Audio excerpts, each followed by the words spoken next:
আমি একজন ব্যবসায়ী, অনেকের সাথে আমার লেনদেন আছে, অনেকে আমার কাছে টাকা পায়, আমি অনেকের কাছে পাবো। যদি হঠাৎ আমার মৃত্যু হয়, যারা আমার কাছে টাকা পাবে তাদেরকে যদি আমার পরিবার টাকা না দেয়, তাহলে শরীর বিধান কি? খুব দরকারি একটা প্রশ্ন। আপনি লোন নিয়েছেন, হাওলাত নিয়েছেন, জীবনে চলার জন্য লোন হাওলাত করা লাগতেই পারে। অনেকে লোন হাওলাত করলে এটাকে খারাপভাবে দেখে, না এটা কোনো খারাপ কিছু না। আমাদের নবী করিম সাল্লাল্লাহু আলাইহি সাল্লাম হাওলাত নিছেন না, নেন নাই? মুসলমানের থেকে তো নিছেন, এক ইহুদির কাছ থেকেও ধার নিয়েছেন।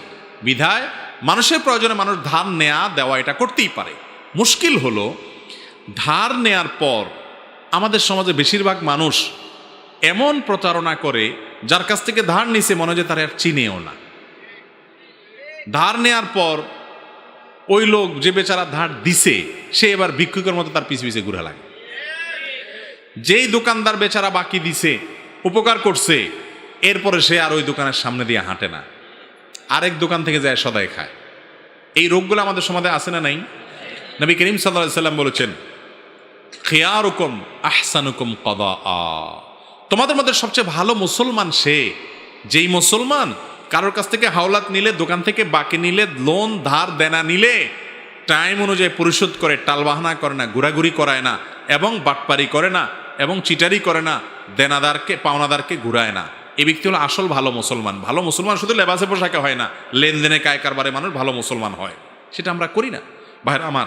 এখন কথা হলো, আপনি ব্যবসা করতে গিয়ে দেনা করেছেন, আপনার ঘোরানোর উদ্দেশ্য নাই, কিন্তু আপনি পারেন নাই দিতে, যে কোনোভাবে বিপদে পড়ে গেছেন।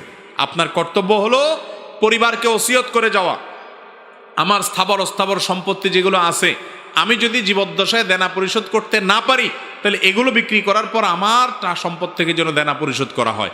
এমনকি আপনি ওসিয়ত না করলেও ওয়ারিসদের উপরে ফরজ কর্তব্য হলো তার বাপ, তার ভাই, তার মা, তার বড় ভাই, বা তার যে কোনো নিকটাত্মীয় মারা গেছে, তার মৃত্যুর পর যদি পাওনাদার থাকে, 1 নম্বরের কাজ হলো তার সম্পদগুলো সবগুলোর মূল্য বের করে বিক্রি করে সেগুলো থেকে আগে পাওনাদারকে বিদায় করতে হবে। পাওনাদারকে বিদায় করার পরে যদি কিছু থাকে তাহলে ওয়ারিসরা ভাগযোগ করে নিবে, আর না থাকলে নাই। কথা কি বুঝতে পারছি? কিন্তু সেটা আমরা করি না। এই জন্য যিনি দেনাদার তার কর্তব্য ভালো করে ওসিয়ত করে যাওয়া, টাইট করে যাওয়া, এবং আশঙ্কা থাকলে নিজে থাকতেই যত সম্ভব দেনা পরিশোধ করে যাওয়া। যারা মানুষের টাকা ঘুরাচ্ছেন এবং মনে করতেছেন যে আমি অনেক আমল টামল করে জান্নাতে চলে যাব, তারা ভালো করে শুনে রাখেন, মানুষের টাকা নিয়ে যারা পরিশোধ করে নাই, এই মানুষগুলো তাদের জান্নাতে যাওয়া ঝুলন্ত থাকে, তারা জান্নাতে যেতে পারে না যত নেকামলই করুক। ওই মানুষের পাওনার যে মামলা, এই মামলা আল্লাহর আদালতে থেকে আমাদের পরিশোধ করা ছাড়া।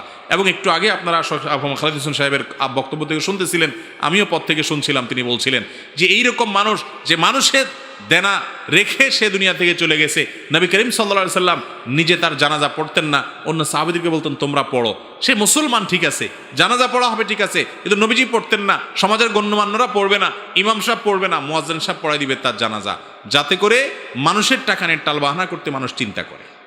এই জন্য যারা মানুষের কাছ থেকে হাওলাত নেন অথবা ধার দেনা করেন, বাকি নেন, তারা টাইম মতো পরিশোধ করবেন তো ইনশাআল্লাহ? যদি আপনার চেষ্টার পরে আপনি দিতে না পারেন, আপনার ইচ্ছার কোনো ত্রুটি নাই, বিপদে পড়ে গেছেন, নিরুপায় হয়ে গেছেন, আল্লাহর কাছে আশ্রয় প্রার্থনা করবেন।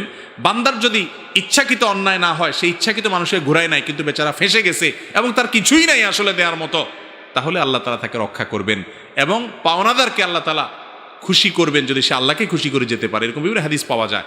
একটা জিনিস শুনে রাখেন, অনেক দেনাদার আছে যারা বলে যে ভাই আমার তো আসলে দেনা পরিশোধের কিচ্ছু নাই, ওনার বিঘাকে বিঘা জমি আছে, কানেকে কানে জমি আছে, কয়েকটা ফ্ল্যাট আছে, বাড়ি আছে, কিন্তু উনি মনে করে যে ব্যবসায়িক দেনা আবার ব্যবসা করে পরিশোধ করব, তো ব্যবসা নাই, পরিশোধও করে না। না, এটা জায়েজ নাই। আপনার স্থাবর অস্থাবর সম্পত্তি বিক্রি করে হলে দেনা শোধ করবেন।